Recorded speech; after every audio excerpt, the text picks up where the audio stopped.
which is safer to ride, of these two? All in all, I would suggest that the modern bike is safer due to its better braking, Yeah. handling. Yeah. Now, I'm not here to assert either way. Okay. This is kind of like just a brain teaser on which, kind of may or may not be true, but you're right. So this, the braking, the handling, the tires, so, obviously modern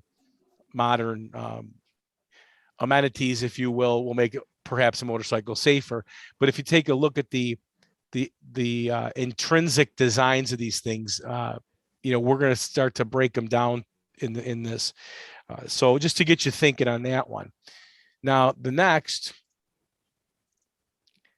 if someone were to have a, if these two riders were to have a crash, who would have the most severe injuries in a crash? Now, remember, these are just generalities, but I want to kind of put this in perspective. So it kind of depends on the type of crash, right? Yeah. So we'll probably talk about more of a frontal crash, a traffic type of situation.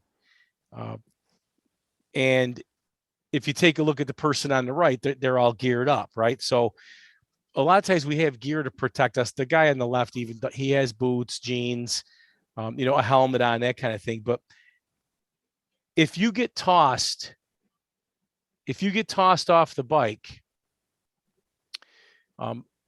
is that when you're really going to see the benefits of all that gear? Even if it just goes down and you don't go off the bike, you're still going to take a ride on the road. Right. So when someone crashes in all the gear, that's good, but it's usually only once you're off the motorcycle that stuff really comes into play.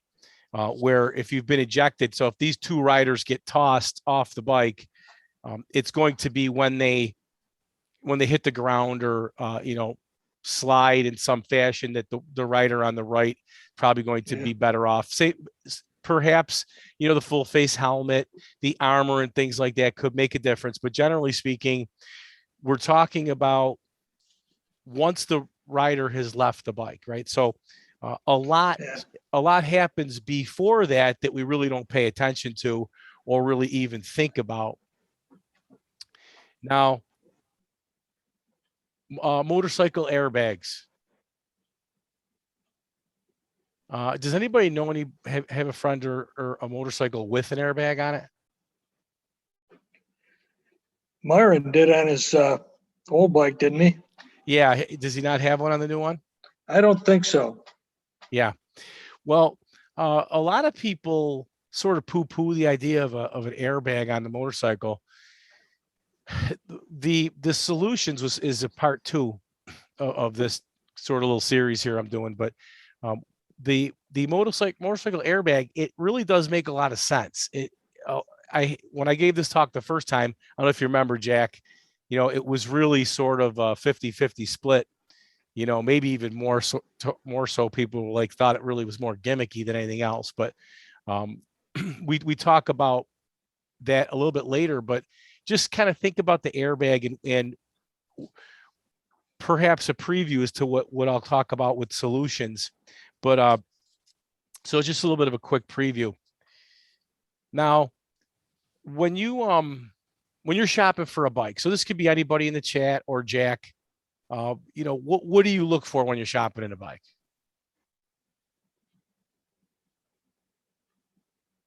I mean, what type of things do people look for when they go to buy a motorcycle?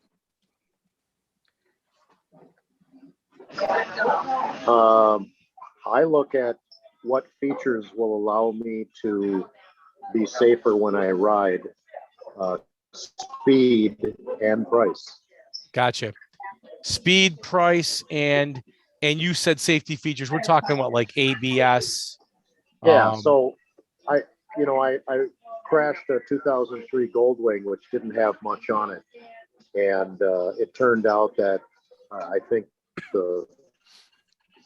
my lack of skills was more the fault than anything else.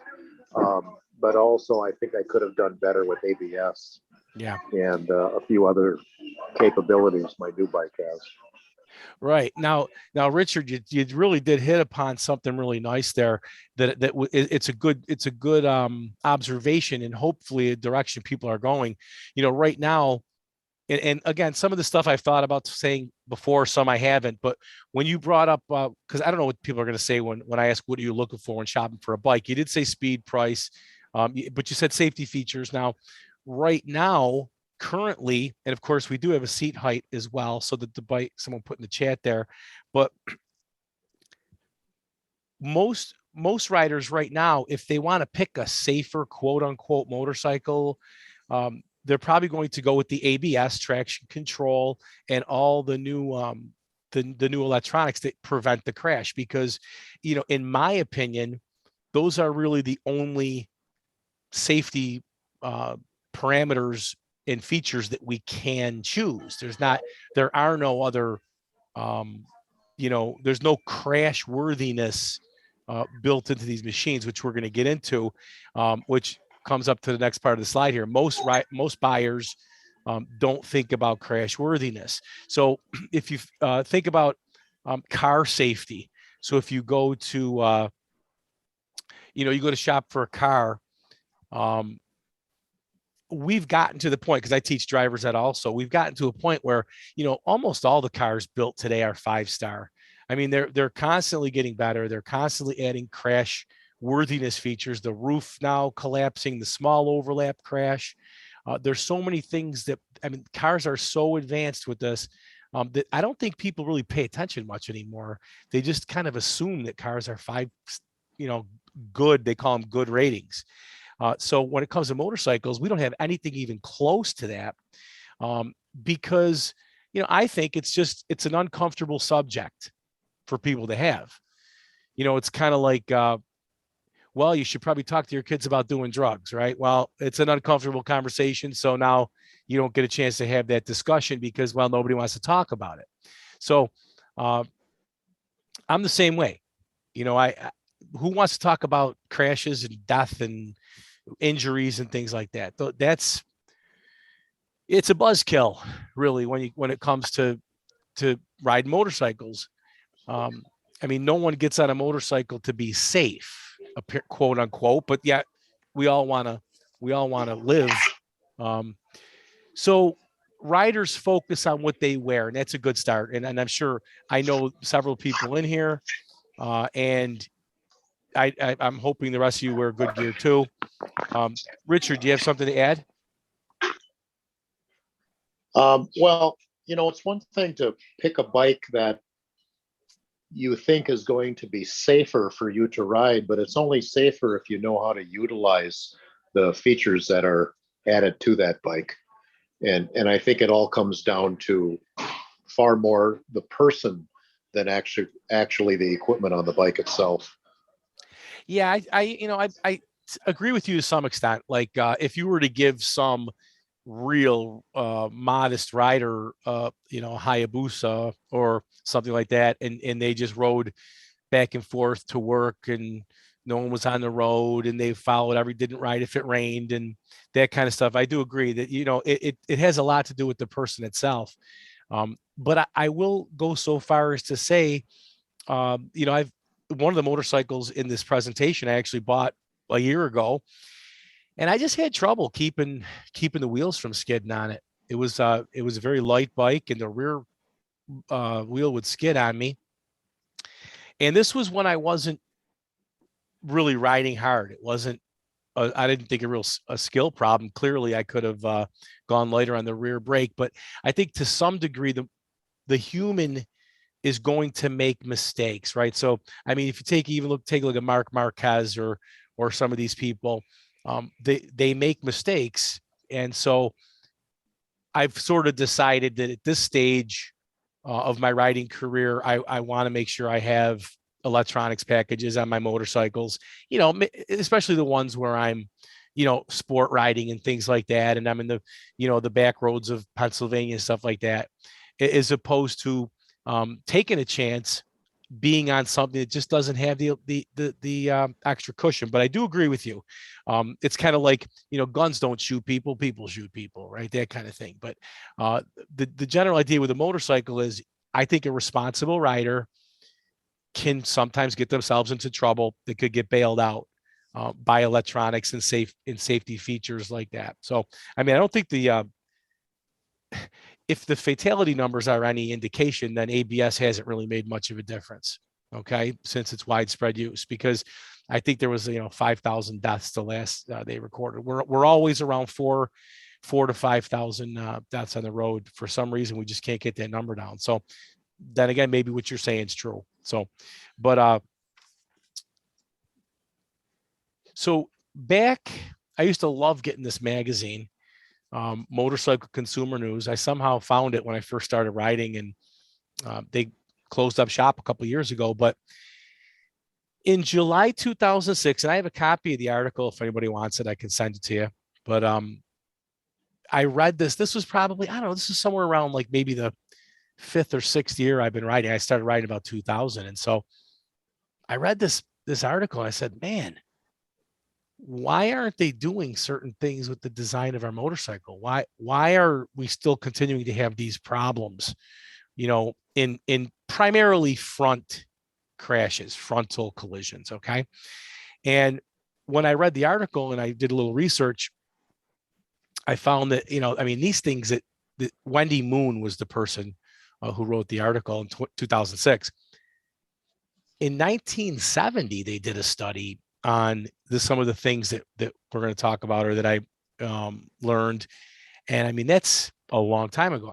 That's a lot earlier. That's in 2006. I mean, that was like 36 years before. So it's not like this is a mystery to anybody. Okay. People designing these motorcycles know this. And if you look at if you look at this information and what I'll talk about in the presentation, and then you see that this information's been out there, you say, man, what a direction we're going in. It's like the opposite direction, especially when you factor in what automobiles are doing these days, as far as crash worthiness.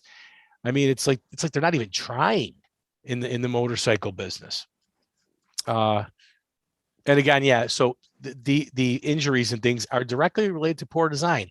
Okay, we do know that if someone gets tossed off a motorcycle into a guardrail, that's going to cause injuries, right? But we don't even consider our own motorcycle being part of the problem.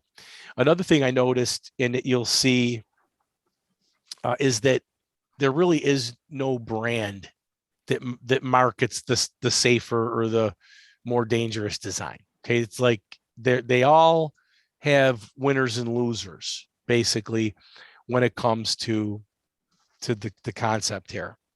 The concepts I'm going to try to talk about.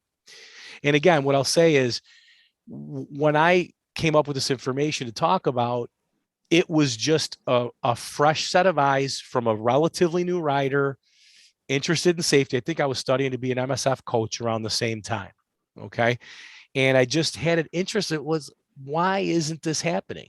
And of course, here we are. It's been 6 years since I've even talked about this. And you see the little movement. So I'll just state the obvious here. Let's see. So stating the obvious, crashing into something at speed is going to severely impact your health. Okay. So, what I talk to, a lot of times I'll talk to my driver ed kids and I'll say, how fast could a person run into a wall? What's the fastest a person could run? And I think, probably 10, 12 miles an hour. I probably can't get half that fast, but if I run into the wall as fast as I can run, I mean, it's not going to kill me. I mean, it might hurt, but is our evolution has moved along. We really haven't evolved past this 12 or 15 mile an hour impact into something. We're just not built for it. And so now we get on these things and we go 100 miles an hour sometimes, on a track or whatever. I mean, I'm not going to get into like the speeds people are doing on the street, but I'm just saying even 30 miles an hour on the street, Okay, it's twice as much as we can run, or 3 times as much. So that's the first thing. And then wearing proper gear is only the beginning of protecting yourself. I could almost move this off of stating the obvious, because some people do think that's the end all be all. Okay, that there aren't any decisions that you can make. And I'll say this too before I move on to the next slide and talk about the collision hits. You're going to probably find that some of the motorcycles that you like are dangerous designs.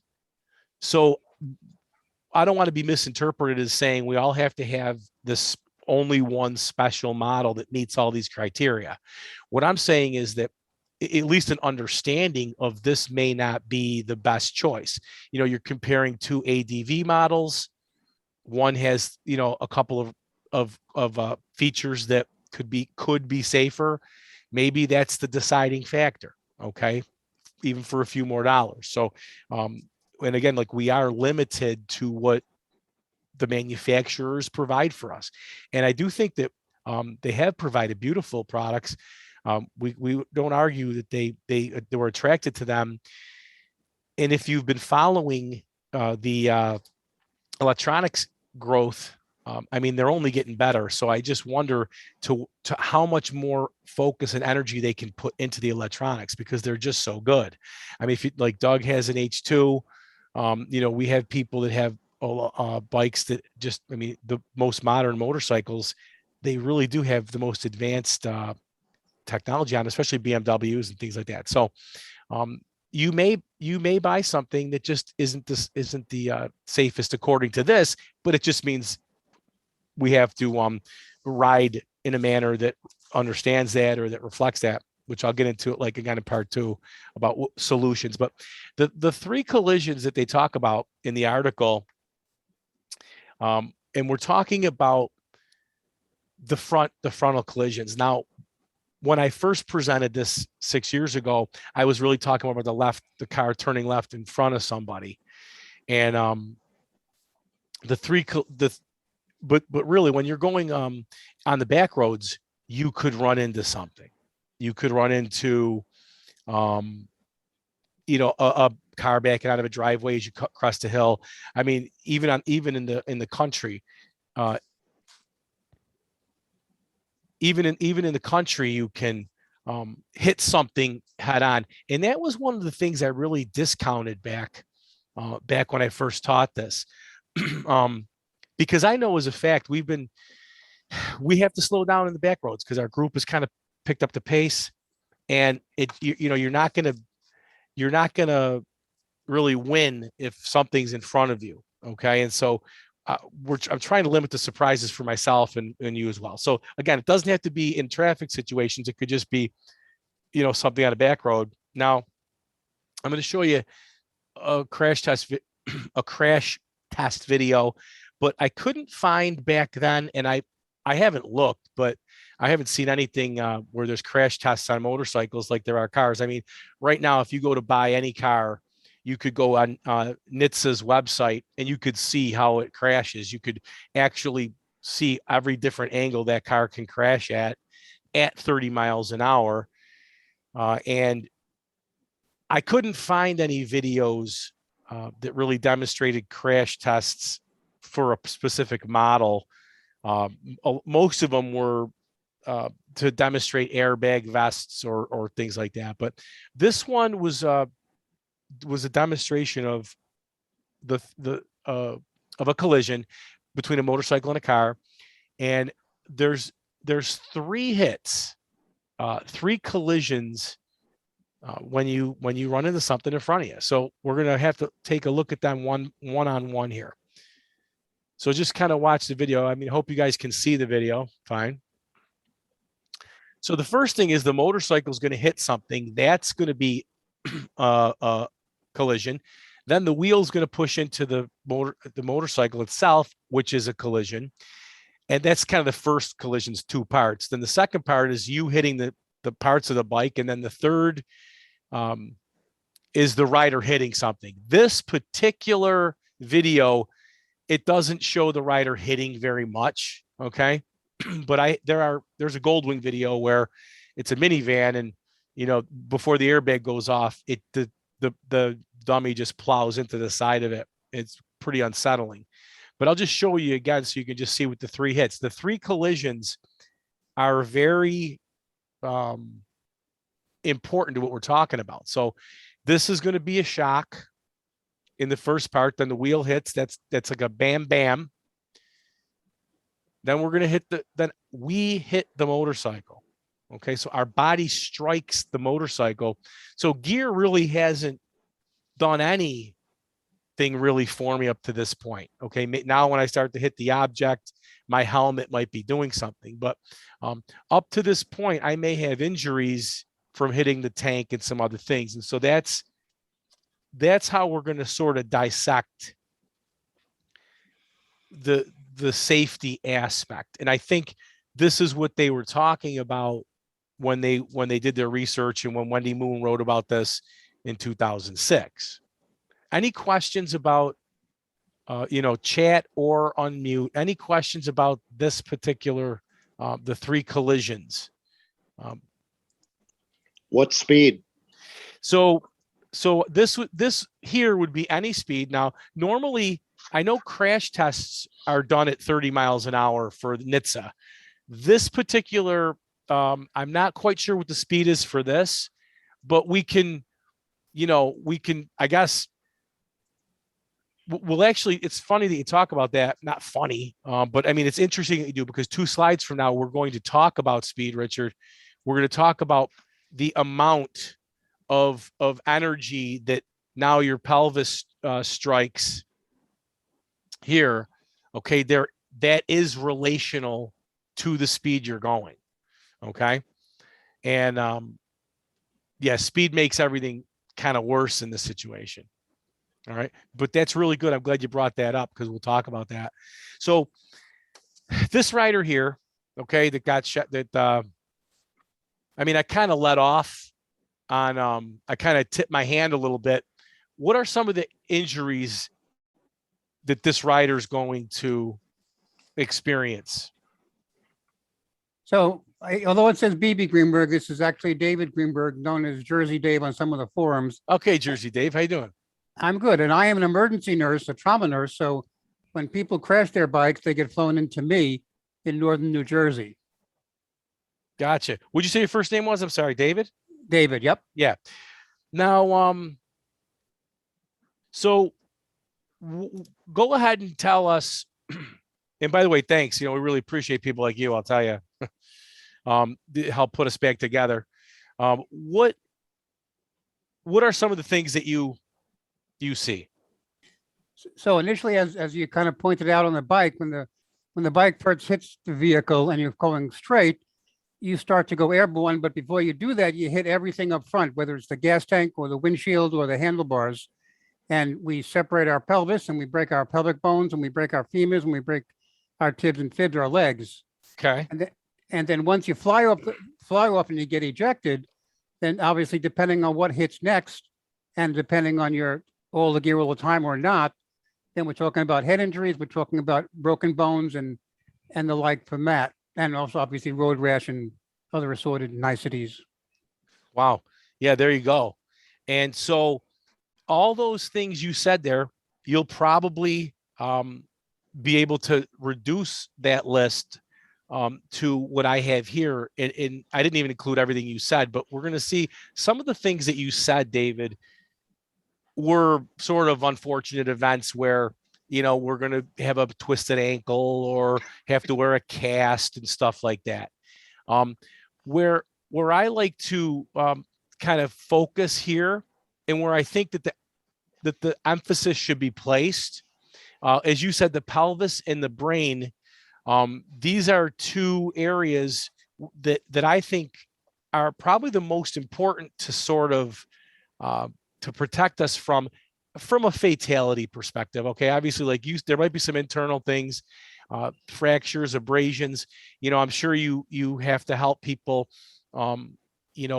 with these types of things as well. I mean, a break in the bone or something like that, like you said, because you fly into things on the motorcycle. But I think if we start looking at design of motorcycles to try to protect everything, now we start to make it so it's almost as impossible a task as trying to prevent some things. So I went right for the pelvis in the brain, brain injuries. So David, do you see a lot of people? I'd be interested to hear what you have to say about the brain injuries that you experience after I talk about it on the next slide, just because I want to, once I start talking about, we talk about pelvis first, then brain, because I want to know how practical the brain stuff is. Maybe the brain injuries aren't that big a deal, but I want to present what I have and then have you follow up if you would. So when it comes to the pelvic injury, this is, I think that was it the tagline of the article said something like, read this article and you'll never look at motorcycles the same again. And no truer words have ever been spoken, because I can't look at the gas tank on a motorcycle anymore without at least thinking about the severity of its pitch, okay, or the angle of the tank. All right, I can't look at it the same. And yet I've probably ridden, since 2006, I've probably ridden many, many miles, and I've forgotten about it, right? Because you can't think about it all the time. But now back to what Richard was saying about the hard surface impacts. So at 10 miles an hour, when you run into something, it's like a fall from a ladder. 20 miles an hour fall from a 1-story building, and then 30 mile an hour fall from a 3-story building. So let's just say, and again, not everyone that gets in the front crash on the example I showed you ends up getting a broken pelvis, okay? But it's very similar to jumping off of out of a 3-story building onto the back of a horse, like Zorro did or whatnot, okay? We're going to have to take a hit in a certain part of our body that we really don't want to.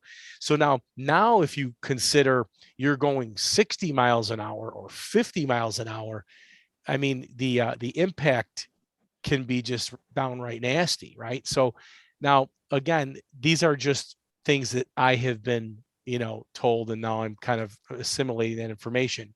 And I think that David did say that the pelvic injuries were a problem. Now, let me just show you.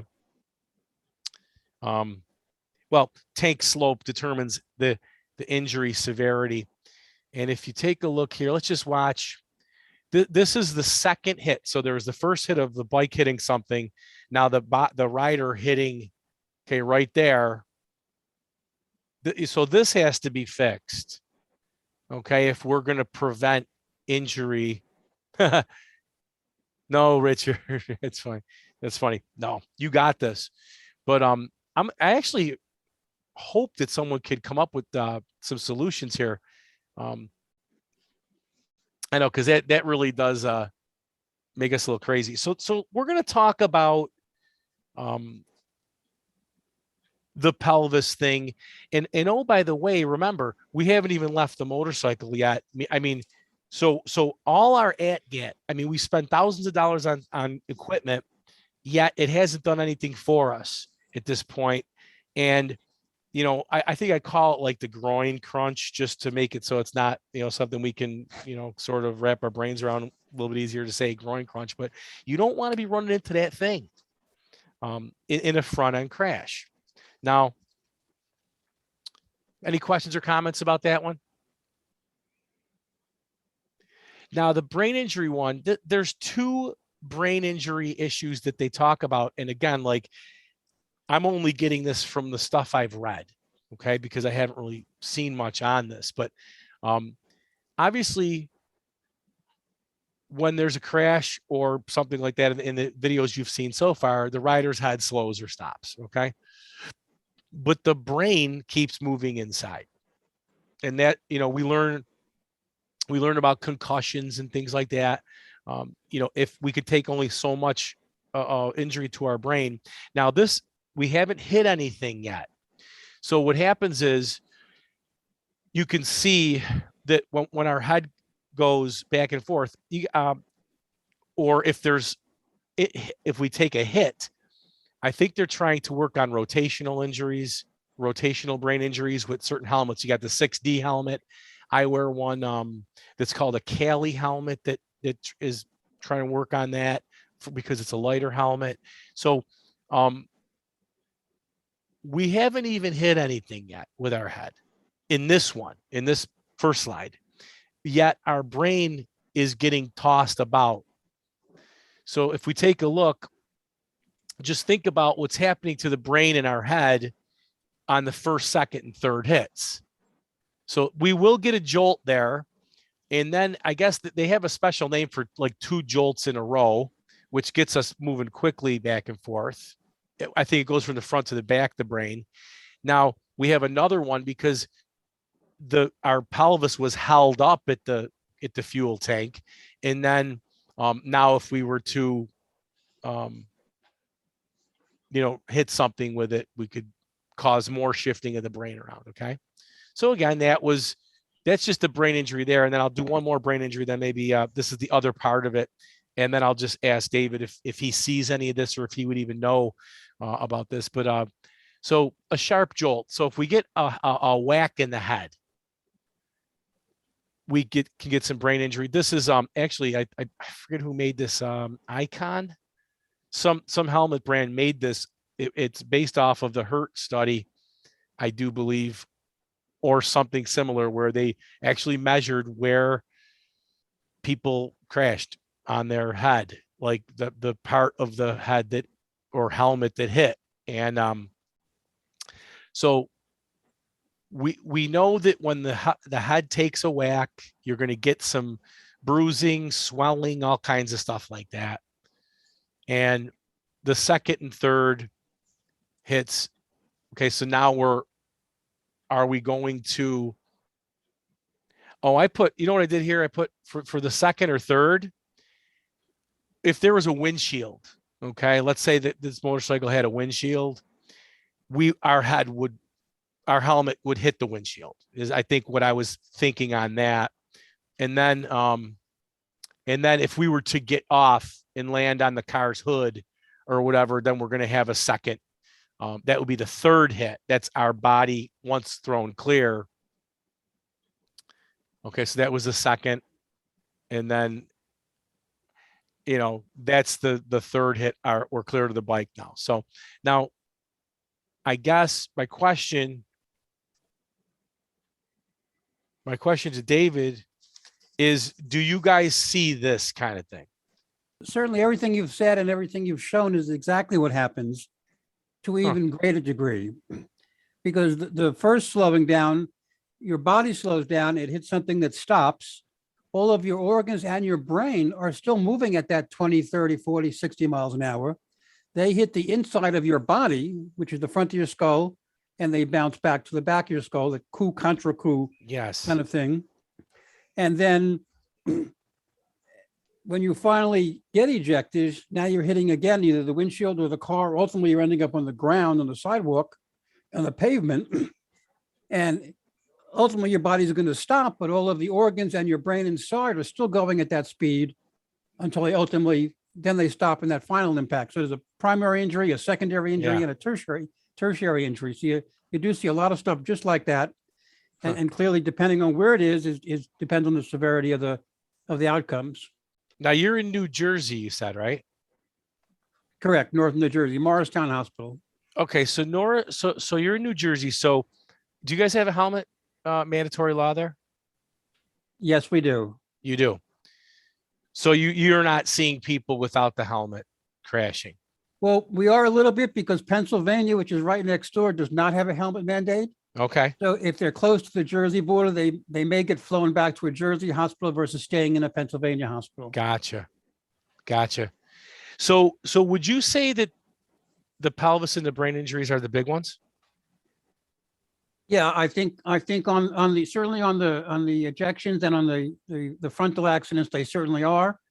And they're also the ones with the longest morbidity. Right. So if you don't die from it directly because you get in a really bad accident or really bad crash, actually, then a week, a month, 6 months down the line, you're still paying the price for it, and the recovery is way longer than we'd love to see. Right. And I guess I was under the impression that the pelvis one, I guess what they said in some of the research or in the articles I read was that when you she cited somebody, I forget his name at the top of my head right now, but Wendy Moon cited a study. Then I read that guy's work, and he said something of the factor of like let's say my pelvis isn't broken versus, let's say it's broken in one aspect and not the other, but I have some other injuries, that if the pelvis is broken, it raises I guess your body's fight or flight, and it's a more serious response. Is that like you come into the hospital with a higher severity of issues just because that pelvis break is causing more trauma? Is that Yeah. how am I'm trying to explain that? No, so certainly when you have a large injury, and a pelvis is a large injury because besides just broken bones, there's a whole bunch of vascular stuff in there.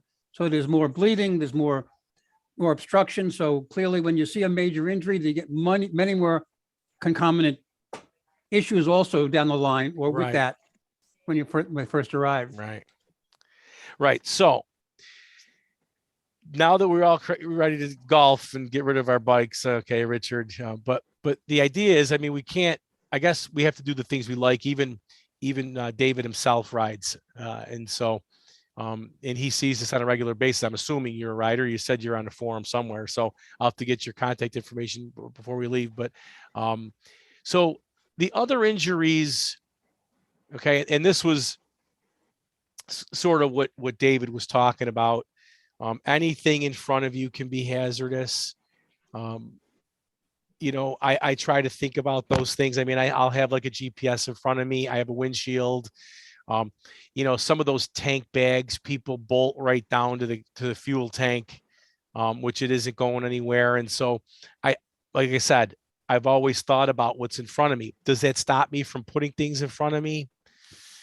I live my life like everybody else, but I used to watch Orange County Choppers or something back when I was reading about this, and they'd put stuff like sharp blades on the, fuel tank or something like that. And I'm thinking to myself, nah, not a good idea. But, so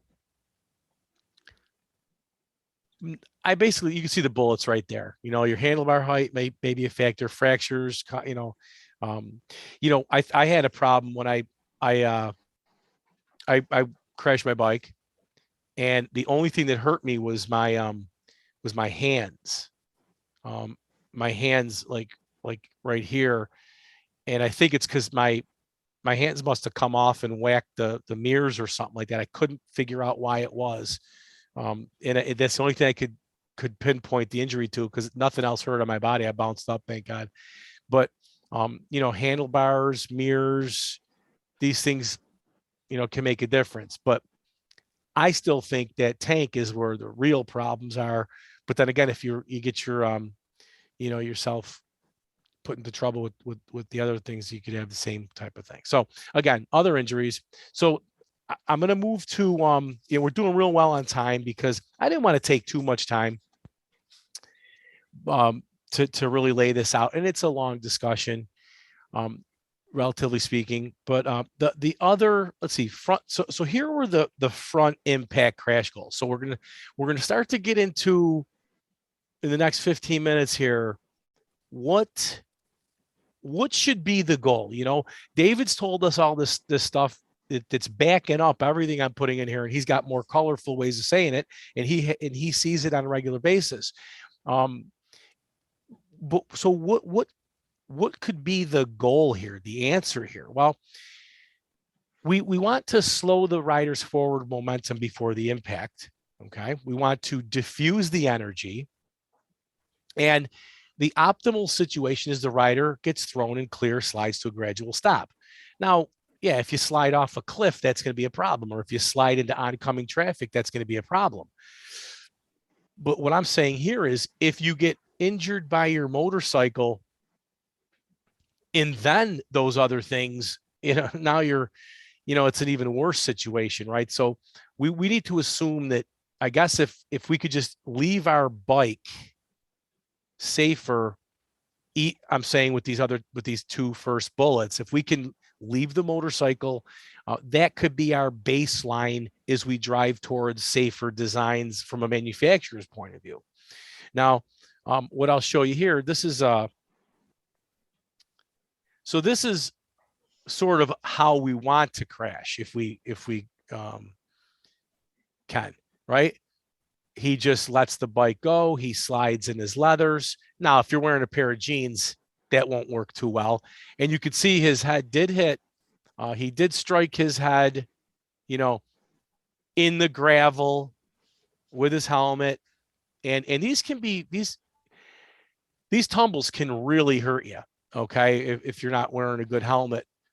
Sometimes they whip you around a couple of times and hit your head in the same spot. But again, they're taking a chance as racers, but they're also diffusing energy. You can see here that he's losing energy. He's slowing down. Yeah, this wasn't good, but that's where I guess we have to trust that helmet in our gear. So if we take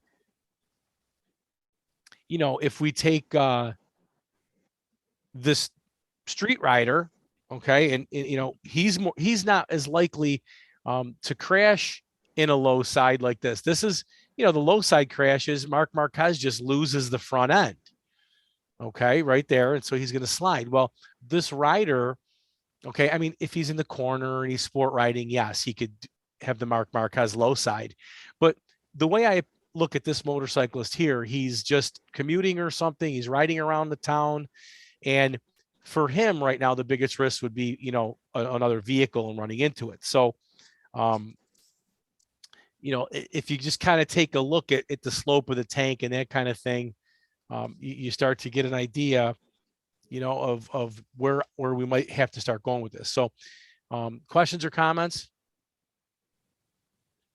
All right, now I'm going to, this was kind of a little fun exercise when I first did it. I just took a look at bikes over the years and the historical designs. You can see the Harley and the BMW early days, but what we notice is they were slower motorcycles. Okay.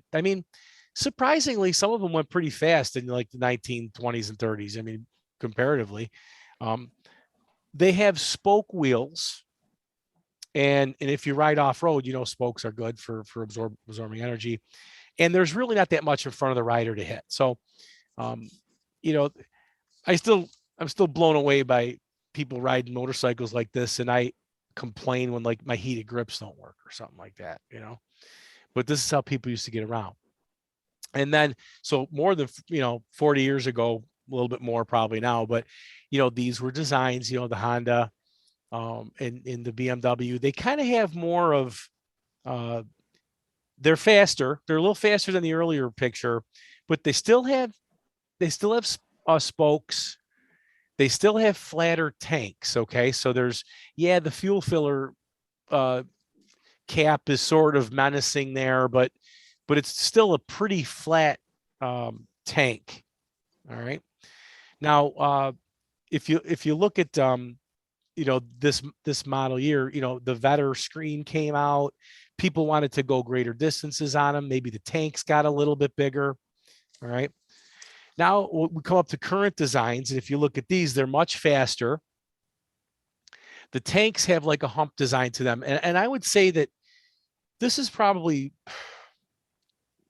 maybe based on, like, if you look at the CBR on the left, maybe that has to do with, well, it's a race bike. People like the look of that, but you can see the CBR over there. It kind of has a racy look to it, but now we have cast wheels. We have the hump tank. Now the RT on the right, same thing. We still have kind of like a hump tank there to hold all that fuel. I mean, we have to kind of design the tank to hold a lot of fuel so that we can do our sport touring on it. And of course, maybe the appearance as well. But, and then we also have more things in front of us, not so much the sport bike.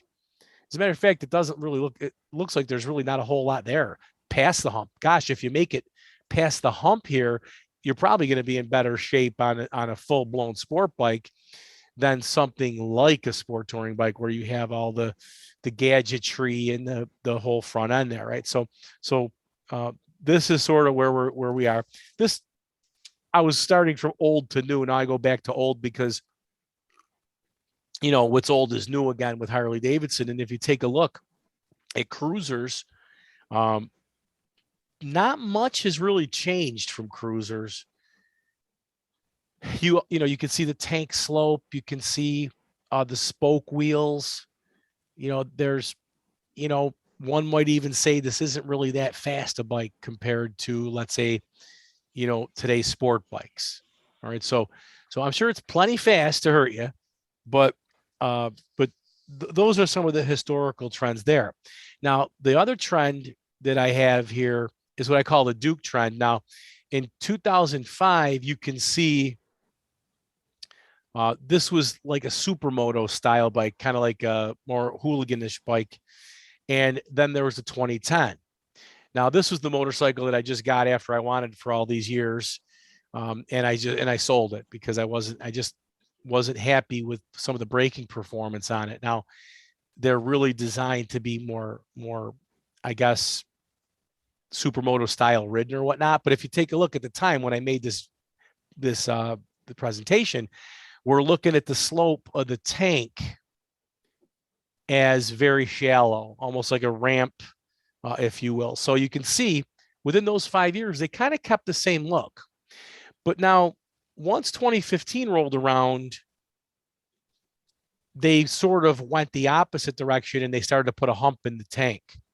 So the hump could be for very different reasons. I don't know. Maybe they want to make it look like the bigger, you know, Super Duke models, whatever. But you can see the trend is going away from the, you know, from the hump tank, from reversing that hump tank, and they're creating even more severe slopes. Now, the last trend that I'll show you is the adventure. It just so happens to be the KTMs where I had good examples when I made this. But the 2008 adventure, you can see again, very sloped. 8 years later, it's pretty close to the prototype. But then in 2015, okay, they increased the slope. I mean, could it be for looks? I mean, probably. Okay. I mean, the motorcycle on the left, the 2008 model kind of looks a little, you know, different. You know, maybe people don't want to be that different. Maybe they had to figure out a way to get more gas in it. I mean, the 2008 had actual two filler caps on it, 2 tanks or something like that. So, but you can see what they did going in that direction. So we can see the trend is going towards these slope tanks. Now I'm going to talk about the airbag.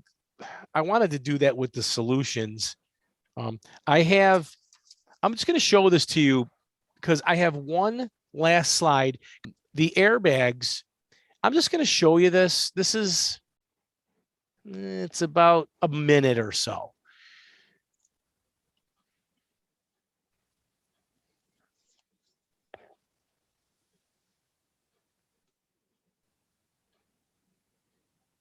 Okay, so right about here, up to this point, it doesn't make a difference whether you're on one or the other bike. But in about, you know, another couple inches here, it's going to make a difference.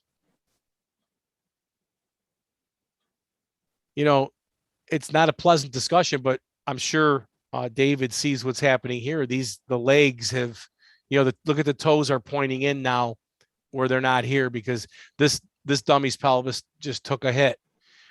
So anybody that says they don't want an airbag in front of them in a front end crash, they should probably watch this video just to see if they believe in that, because this person's energy was diffused up, okay, and not into this car. And I'm sure David doesn't have to, I don't have to ask him. He would probably rather attend to the person on the right than on the left if he's got to give him first aid. The next part of the video just shows all the different variations where the airbag could help deflect and absorb energy.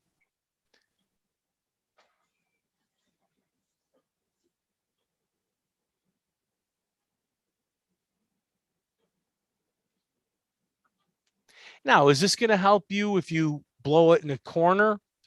You know, it's not designed for that. But again, that's about 50%, half and half. We crash into something half the time, or we lose it in the corner half the time. But you can see they're trying to make it so that the I guess the tricky part here is the angle that you hit the vehicle at. It complicates things for the design of the airbag. So I'll probably talk about this a little bit next time. But so to finalize this and put on the last slide before I tell you what's going to happen next week, and I have my solutions. Maybe you could think about solutions between now and next time. But what I decided was, I looked at all this information and I said, okay, if you could take all the good designs and put them on one bike, and then exclude the bad designs. Again, this is pie in the sky, all right? Because people like higher horsepower motorcycles. But for example, good is a gradual slope tank. Bad would be sloped. Airbag versus no airbag.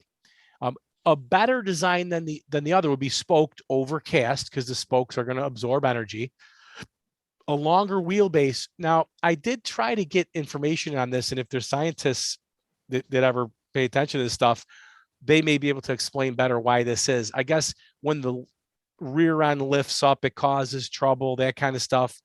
I don't quite understand it, and I was unable to really find out why. But what they said was a lot of longer double cradle frame motorcycles have gradual slope tanks, the cruisers. And the cradle frames, okay, less rigid versus more rigid frames. The cradle frames absorb more energy than a aluminum or trellis style. Okay. And I know, Jack, you got Ducatis, you know what I mean? They're beautiful bikes, got beautiful frames on them. So we like the bikes we like. I guess more crumple possibilities and things like that with a longer wheelbase. All right. Naked versus faired windscreen, that kind of stuff. Okay, this is all the things we could run into. Now, I love having all that stuff in front of me. It makes it so I can be comfortable. But again, would it be safer? ABS versus non-ABS. You could add, the inertial measurement units and all these, the ride-by-wire ride modes and special tricks. And lower horsepower top speed versus higher horsepower top speed. Again, I'm not really saying that the goal is to build the bike on the left and that's all we can ride. That's not what I'm proposing here. But I do know when it comes to the lower speed in horsepower, we know that your kinetic energy quadruples when you double the speed. So, I mean, you think about, the person on that motorcycle hitting the car at 30 miles an hour, which I'm assuming is what they're doing because that's standard crash test speed. Now, if you're riding 50 or 60 miles an hour and hit that thing, you got 4 times the kinetic energy. And so what can we do, to slow down that rider, and I think it brings us back to that one where the goal is to slow the rider's forward momentum and diffuse energy. And so that's where we're going to go, with the next one. Offer solutions for next time. So I have, in summary, basically, I mean, we'll do a little Q&A at the end if you want to talk about certain things, but what I plan on showing next time are the solutions. Okay. So what, how we can use this information to just evaluate models that are already out there.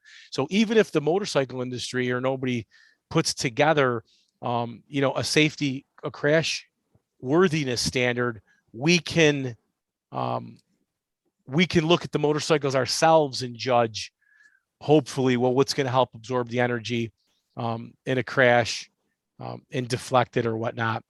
And then I've come up with like I call it the motorcycle crash rating tool that was supposed to be, I'm hoping that it's some scientists can take it up as an example of a model, on how we might start to give ratings to motorcycles in crash worthiness, and then entrepreneurial ideas. So I think that there's, opportunities out there. People buy things, I'm surprised it's at how many people buy those airbag vests. Okay. And people love those airbag vests, but the airbag vest is a good thing. And if you wear it, that's great. But you could have an airbag vest on with this video here. I mean, you tell me, is an airbag vest going to help you on this bike? I mean, the airbag vest is going to help you if once you're thrown, and by golly, that's a good thing. You know what I mean? It would be good to have, but right there, it hasn't helped us yet. Okay. We need something before the third hit. We need things to happen while we're still on the motorcycle. Okay. So I do want to say, actually, really nice, Richard and David, thanks for contributing. Again, this is kind of a downer of a topic, but I just don't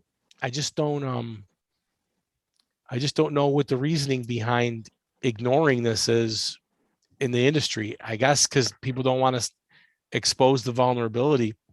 Matter of fact, one of the guys, actually a lot of the people, Jack, I don't know if you remember, do you remember what the people were saying that were kind of against all this? I don't know about being against it, but a lot of people were talking more about trying to get off the motorcycle proactively, like balls of your feet on the foot pegs and leap up so that you wind up going over the top of the car if you're making a Right. in a situation where you're going to T-bone a car or something. Yeah. That would be a nice idea in practice, but Yeah. the problem is in an accident, things happen so fast. Yeah. Yeah. You get pasted by somebody, you don't even know what's happened till afterward. Yeah. Yeah. Well, a lot of that is just the way it happens. If you hit a car that's got a low hood, you may go over it pretty easily. You hit the side of a van, you're not gonna. Yeah. It's kind of like jumping up in the air before an elevator hits the ground in a free fall. It's also very similar to the whole I had to lay it down thing. You know what I mean? It's kind of like, well, that was a planned move. What I remember, Jack, there were a lot of people saying, "Oh, you're not going to get the legalities of it, the risk involved, the liability, all the stuff." But some people were saying, well, it's just accepted the risk when you get on the motorcycle, you've accepted the risk, and to that, what I said to the people was basically, my opinion on the subject is, we do assume there's going to be some risk, but if wouldn't it be nice to be told some of these risks, right? I mean, most people, when they get on a motorcycle, think the risk is that third hit. Once I land on something other than sitting on my motorcycle, okay, when I skid down the road or I hit my head on a guardrail or something like that, that's where my risk world is. It's not something that most riders have accepted. I think when they sit on their motorcycle, this thing could be more dangerous to my health than another one.